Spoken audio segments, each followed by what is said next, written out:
Olá, eu sou a Aleca Rocha, atriz, e interpreto seu caso virtual de relacionamento bizarro aqui.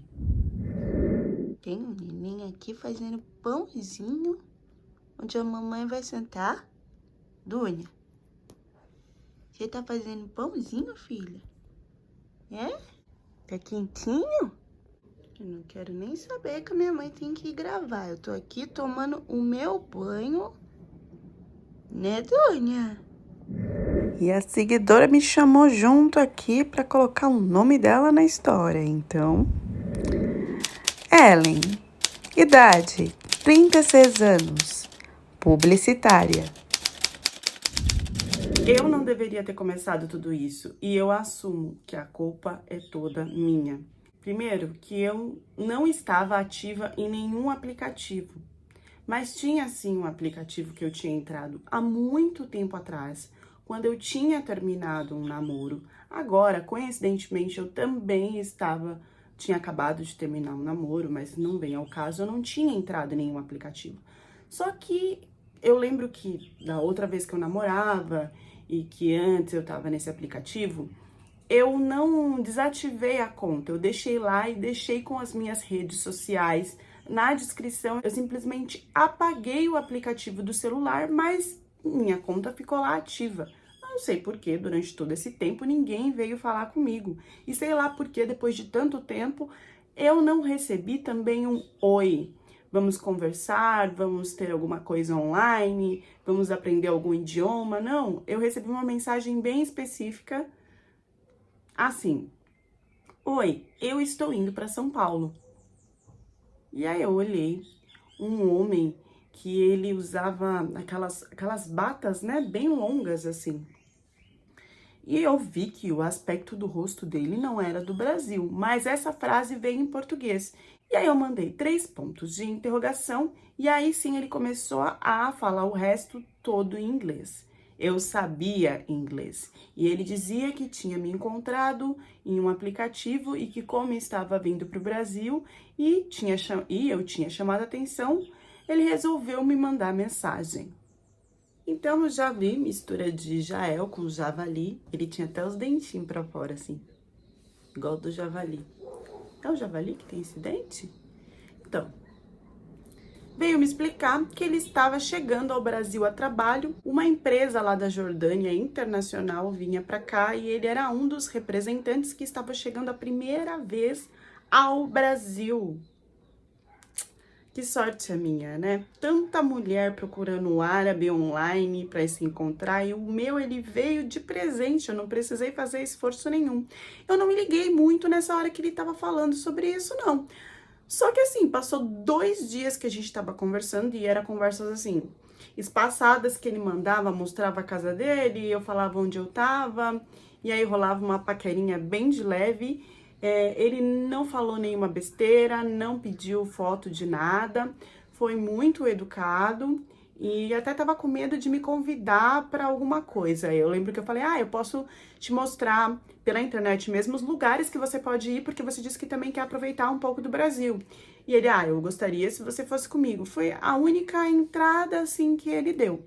E aí, depois de 2 dias, ele falou: olha, terça-feira eu tô chegando no Brasil. Isso era domingo. E eu assim, porque eu achei que, sei lá, seria daqui um mês, sei lá quanto tempo. Eu não achei que, tipo, era uma coisa tão rápida. E aí eu super me animei, né? Pedi doces pra ele, doces árabes, e ele me mostrou, tanto fazendo a mala, como colocando os doces, falando tudo que vinha. Me mostrou que ele já tinha até o chinelo do Brasil, que era de um amigo dele. Eu não entendi, parece que vendia chinelo do Brasil lá na Jordânia. Eu achei isso muito estranho, achei que não tinha, não. Mas ele tava com no pé com a bandeira do Brasil, a não ser que fosse fake. E aí ele falou que chegava terça-feira, 7 horas da manhã. Nisso que ele tava conversando sobre várias coisas, e eu vi que ele tava, tipo, numa despedida, sabe? Com um amigo dele à noite, rindo.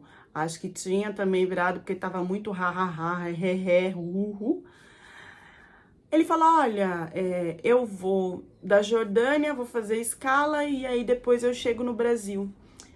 você não gostaria de me encontrar no aeroporto? Ó, gente, eu não tinha visto, assim, não tinha feito chamada de vídeo, não. Ele me mandava o vídeo. E a rede social dele era 0 foto. Só tinha os seguidores. E como os seguidores eram pessoas com o sobrenome dele, então eu via que era família, eu via que tinha amigo, e não tinha uma brasileira, não tinha uma estrangeira. Apesar de ter 0 fotos. E aí eu busquei o nome dele, achei no LinkedIn, ele realmente era um homem que trabalhava com o que ele falou, e eu vi ele na página também da empresa, com foto, descrição, tudo dele. Então, assim, ele era real. Sei lá porque que ele tinha 0 fotos na rede social. Então, quando ele falou, tipo, você poderia me encontrar, porque a gente poderia tomar um café da manhã, seria o melhor café da manhã da minha vida. Eu falei, eu topo. E aí ele começou a falar que se eu fosse, eu ia quebrar o coração dele em pedacinhos, que aquilo estava muito online, mas que ao vivo, então, se eu fizesse isso, porque, tipo, eu ia ter que acordar às 5 horas da manhã pra chegar lá às 7, que era muita dedicação, que a gente não ia se largar mais, aí começou a melação toda, e eu fui caindo na melação toda, até que passou o quê? Umas 6 horas, ele virou e falou assim, mandou um vídeo de dentro do aeroporto. Nossa, tá dando algum problema aqui, acho que eu não vou conseguir ir pro Brasil hoje. E aí eu falei, me explica. Ele me explicou muito rápido em um áudio. E o áudio tava ventando, tava fazendo barulho lá do aeroporto. Eu não conseguia entender muito bem. Mas ele tinha falado que chegando no aeroporto da Jordânia, eles falaram que ele não poderia ir, porque quando chegasse na escala, iam achar que ele ia estar querendo fazer imigração aqui no Brasil. Então, eles iam ter que resolver isso. Eu não sei se ele esqueceu de fazer o visto. Eu não sei muito bem o que foi que aconteceu. Porque ele falou tudo muito rápido e eu achei estranho porque não batia. Eu não sabia de ninguém que era barrado no primeiro aeroporto quando você tá entrando para viajar. Eu já vi pessoas serem barradas na imigração, na escala. Aí sim. Então, eu achei que era um papo meio torto. E ele não me explicou muito bem. Falou, tem que resolver aqui, depois eu te explico tudo, aí a gente conversa o que aconteceu, porque eu vou ter que talvez que remarcar a minha passagem e pagar a diferença e alguma coisa assim. Não me pediu nada de dinheiro para ajudar, então tudo certo. Mas, né, já fiquei assim com o pé atrás. Aí passou um tempo, ele voltou, eu tô aqui, tô mal, reza aí pra ver se vai dar certo. E acho que meu voo vai ser remarcado, eu não vou mais chegar de manhã. Talvez eu tenha que remarcar para outro dia. Eu sei lá se eles fizeram um visto provisório, não sei muito bem. E também fiquei assim, se ele tá vindo pelo trabalho, por que o trabalho não resolveu isso? Deixou ele ir pro aeroporto desse jeito e não batia. E aí ele falou, olha, eu tô aqui num Airbnb perto do aeroporto da Jordânia para resolver, e esse Airbnb a internet quase que não tem. Aí já ficou mais estranho ainda, porque todo lugar tem internet, ainda mais um hotel, um Airbnb que tá lá perto do aeroporto. Aí eu já comecei a ficar com 50 pés atrás, achei que ele tava mentindo, que ele nem viria, aí tipo, larguei de mão. Quando foi no outro dia que ele ia chegar, tipo assim, ele ia chegar terça de manhã. Tipo assim, ele ia chegar terça de manhã. Essa conversa toda foi um dia antes. E aí, quando chegou terça, lá pro meio-dia, ele falou, olha, conseguiram remarcar a minha passagem e eu tô indo. Só que eu vou chegar meia-noite do outro dia. Aí ele virou e falou assim, você ainda vai no aeroporto me encontrar, me dar suporte? Aí, gente, meia-noite. Ele não tinha explicado tudo. Quando eu perguntei pra ele, ele falou que tava muito cansado com tudo que tava acontecendo e que depois a gente conversava. Eu não sabia quem era, quem não era, quem deixava de ser. Eu falei, não, meia-noite eu não vou, né? Não é seguro pra mulher. Então, depois a gente conversa. Mas eu já tava achando que era mentira, que ele não viria, sabe? Porque todo mundo fala, árabe mente muito. Ele fez um videozinho lá pra te enganar, porque tá falando com um monte de mulher que vem pro Brasil só pra conseguir alguma coisa, né? A gente já pensou assim. Deixei pra lá. E eu falei, então tá bom, então quando eu chegar você me avisa. Só que deu a data e o horário e ele mandou mensagem falando que tinha chegado. e fez a primeira chamada de vídeo no aeroporto de Guarulhos. Aí eu me tremi toda, porque esse homem no vídeo era bonito, daqueles que você senta e não consegue mais sair. Sabe, aquela barba, aquela... Nossa Senhora, acha lá muito ouro. E aí ele falava, eu já tava assim... Porque eu falei, meu Deus, agora eu vou ter que comprovar as outras coisas desse homem, porque eu quero encontrar com ele. Ele realmente tá no Brasil e eu não vou perder essa chance. Mas, gente, quando ele chegou no hotel, ele me explicou tudo que tinha acontecido. Parece que foi questão de documentação mesmo, que a empresa dele não fez certo. Mas eles conseguiram remarcar o voo e resolver rapidinho. E ele estava aqui. Me mostrou os documentos, mostrou tudo que eu pedia. Não teve problema nenhum. Eu falei, bom, então eu não posso encontrar ele no lugar público que não vai dar errado. A gente se encontrou em um café. E ele chegou no café com um lenço gigante que ele disse que era da mãe dele. E ele me tacou esse lenço. Gente, estava um calor, sei lá, 40 graus.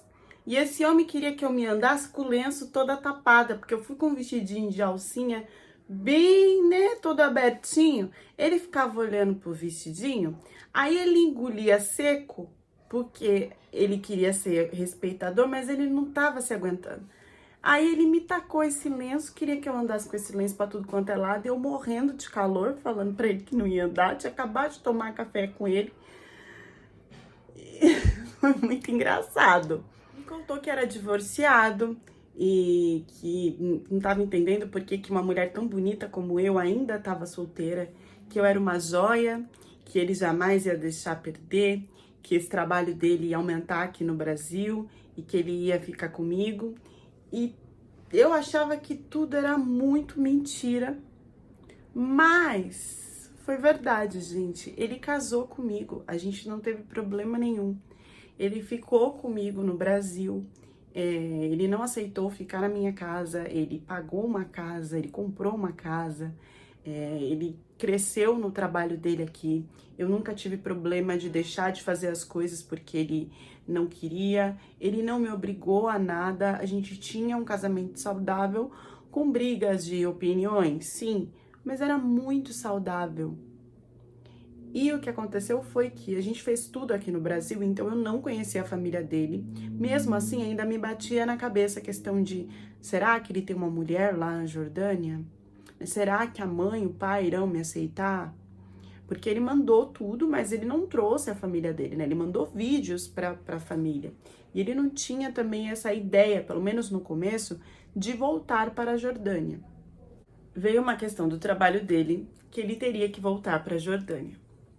E não se saberiam por quanto tempo que ele iria ter que ficar lá. Nisso a gente sentou para conversar e achou melhor que eu fosse com ele. Primeiro porque a gente já tinha tentado algumas vezes essa coisa de ter filho. Se eu tivesse grávida, eu ia ter que ir com ele de qualquer jeito, então é melhor que eu já fosse do que ir depois sozinha, né? E porque talvez ele não voltasse em um ano. E como que a gente ia segurar um casamento à distância? Então, eu resolvi ir com ele para a Jordânia. Só que antes já começaram a aparecer as surpresas que eu fui engolindo porque eu já estava casada com esse homem há 1 ano e meio e eu não tinha problema nenhum com ele. Se aparecesse alguma coisa ligada a eu estar errada com qualquer outra pessoa, esse homem me defendia. Então, as situações que foram aparecendo e como ele foi me falando, eu achei que não teria problema nenhum. A primeira coisa foi que, nesse tempo todo, eu nunca tinha feito uma chamada de vídeo, conversado com a família dele, nada. Então, já que eu ia pra lá, eu tava muito receosa e eu pedi pra ele que isso acontecesse. A mãe dele tava com uma cara de... Ela nem respirava, o olho dela nem... Eu não sei como é que ela fazia, não dava uma piscadinha, uma tremidinha.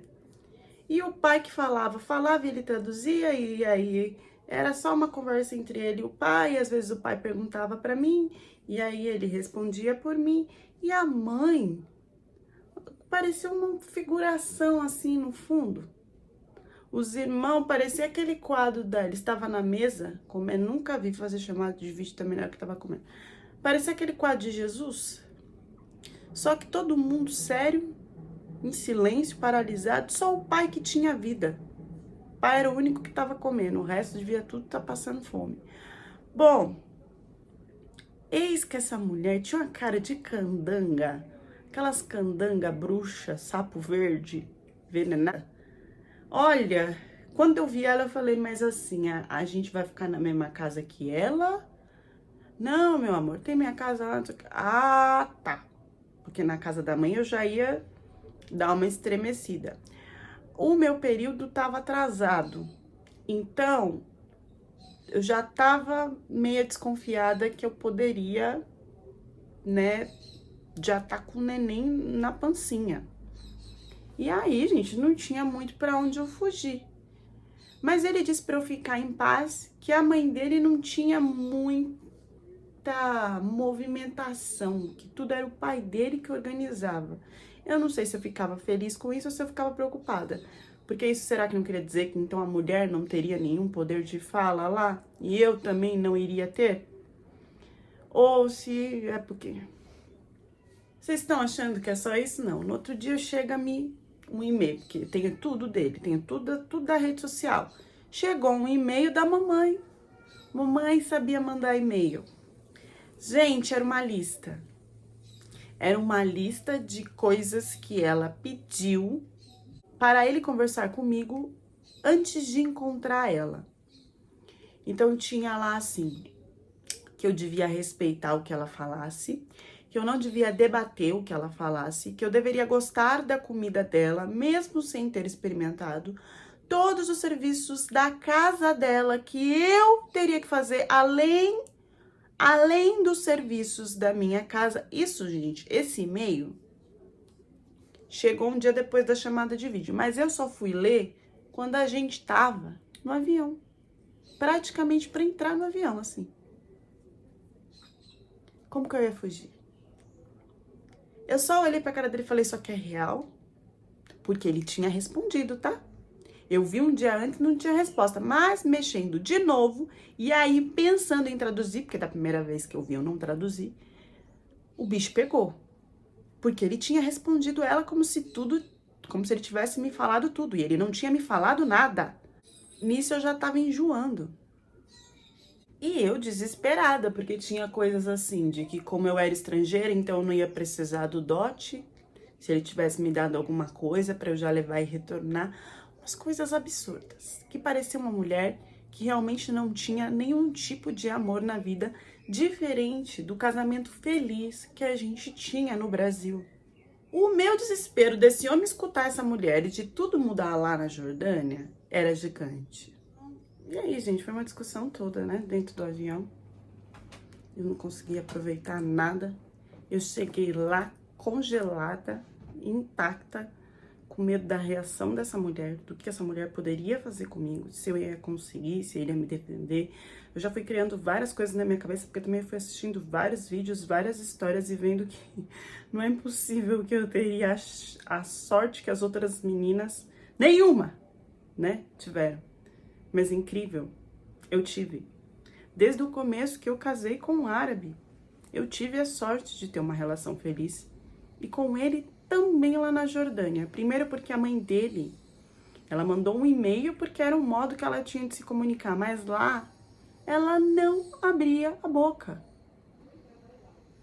Ela não abria a boca. Era mesmo o pai que direcionava tudo. E o pai parecia ser uma pessoa um pouco melhor.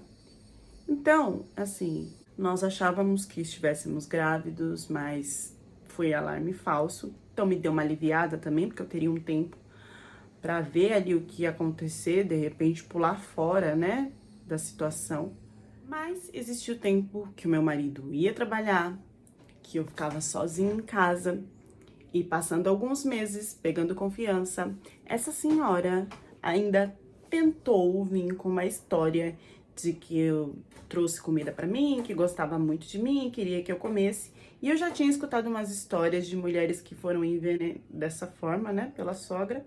Eu não quis comer, eu fingi que peguei um pouquinho e falei que não tinha gostado, que não tava bom. E ela veio quase que pra me enfiar a comida na boca.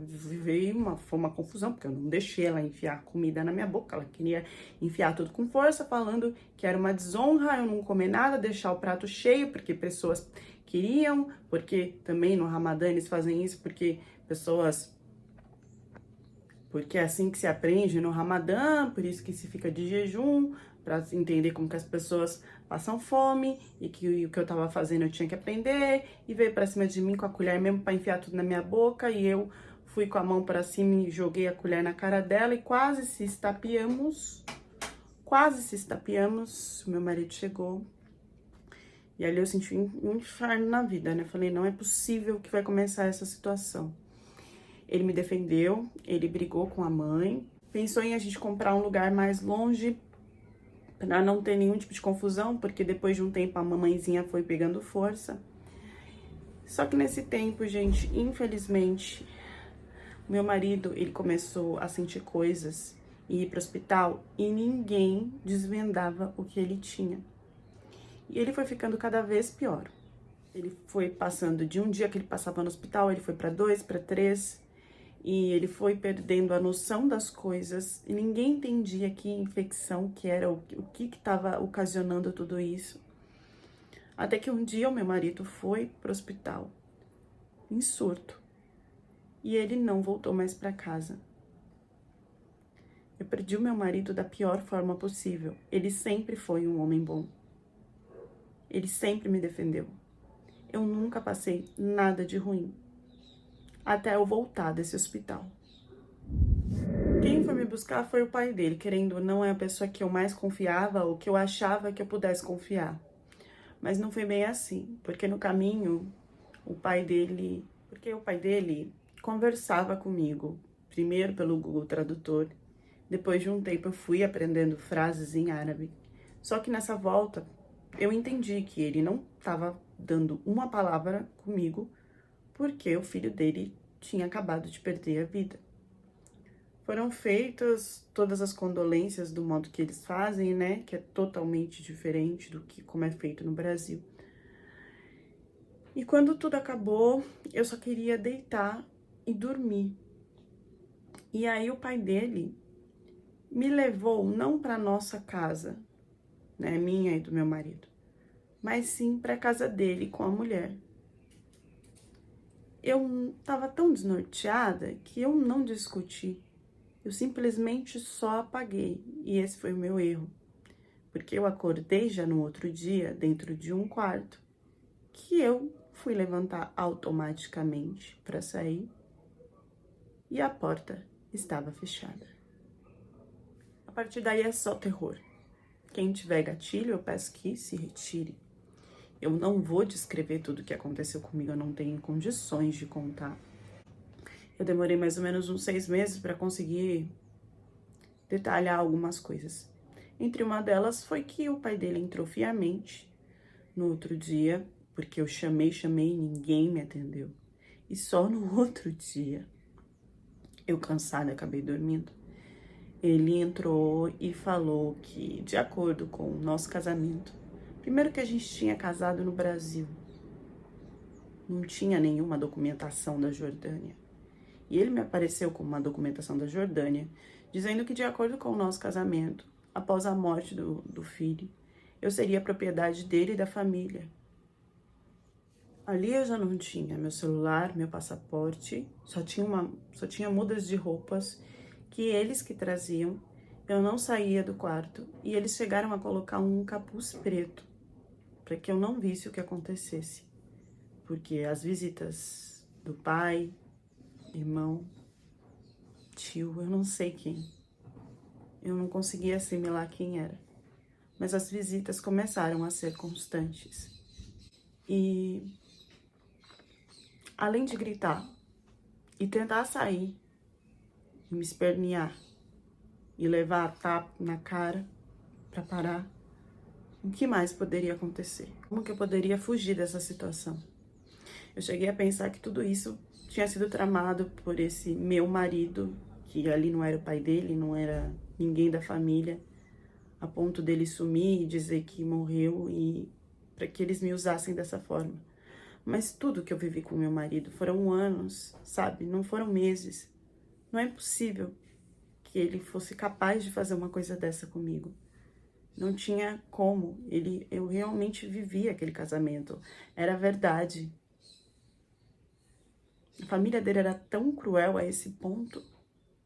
Depois da própria morte do filho, teve um dia que eu passei a tour com a sogra, porque ela insistiu que eu tinha que ficar mais forte, então que eu teria que comer o quanto ela quisesse. E óbvio que com o estresse e com o nervoso que eu passava, toda a comida que ela enfiou eu coloquei pra fora. E ela pegou aquilo que eu coloquei pra fora e fez eu engolir de novo, a cada garfada, até acabar. Como eu consegui fugir? Eu não consegui fugir. Isso acabou quando eu fiz 40 anos. Eu não sei se eles olharam meus documentos, se eles sabiam a minha idade, se eles achavam que por causa dessa idade, eu sei lá por quê, já não tinha mais valor para toda essa situação. E aí eu fui descartada. Eu fui descartada de uma forma que eu não consegui correr atrás de resolver a situação. Por quê? Primeiro que o nome deles, da forma que eles foram me apresentados, nada disso existia. Segundo, que só depois eu entendi que a casa que ele me levou, com a esposa e tal, tudo isso era um outro endereço, diferente da minha casa, e que eu não tinha tanta informação sobre onde era. E como eu cheguei toda desnorteada, porque eu tinha acabado de perder meu marido, e já fui pro quarto, então eu não sabia muito bem. E eu não tinha identificação de nenhum deles. O meu marido, realmente, a identificação dele existia, porque a gente casou no Brasil. Mas quando se puxava outra coisa, dava que a mãe e pais já tinham falecido. E a forma como eles me descartaram foi mais intrigante ainda. Porque eu tenho flashes de acordar em um hospital na Jordânia, sem nenhum deles. Eu não sei muito bem o que estavam tratando ou o que tinha acontecido. E depois eu acordei totalmente, sem flashes, dentro de um aeroporto. Com a minha documentação, com o meu celular e com uma passagem de volta. Uma passagem de volta para o Brasil. Não foi muito bem assim, mas essa parte eu não posso abrir muito de como aconteceu detalhadamente. O que eu posso te dizer, é que eu fui largada em um hospital e que desse hospital, de repente eu tinha condições e estava com um voo próximo para o Brasil. E eu não pensei em questionar ou falar nada, porque o desespero de entender que eu podia sair daquela situação onde eu simplesmente era usada todos os dias, todas as noites, e por homens que eu nem sabia o que estava acontecendo e que eu não sei nem por que eu não engravidei, eu não peguei nada, ou se aconteceu alguma coisa, foi resolvido no hospital. Eu só queria voltar para o Brasil e entender que eu não teria mais que passar por isso. E eu tinha isso na mão, eles sabiam que, com o desespero, com certeza, eu iria querer voltar. Por que eles pagariam? Por que eles gastariam esse dinheiro? Eu não sei explicar, eu só sei que eu consegui voltar para o Brasil. E que chegando no Brasil, tentando buscar pelo nome do meu marido, eu não consegui nenhuma foto de mãe e de pai que tivesse a ver com as pessoas que eu vi lá na Jordânia. Nada nunca fez sentido até agora para mim. A Mana não engravidou, a Mana não pegou nenhum tipo de doença, ou se pegou, isso foi tratado o tempo que ela ficou no hospital, gente, eu não sei. Essa é a história mais sinistra e confusa que eu recebi no canal, mas eu não deixaria de contar aqui pra vocês, porque tem pontos que são muito importantes. Pontos pra gente ficar alerta, ainda mais com essa coisa de família, se é ou se não é. Vocês acham que era mesmo a família do marido dela? O marido dela realmente morreu? Isso tudo foi um golpe? Ou ele tá vivo? Ou realmente acabaram com ele, mas ele não tinha nada a ver com toda essa situação? O que vocês acham? Eu confesso pra vocês que eu fiquei bem confusa. Então deixem as reflexões de vocês nos comentários e até a próxima história do canal.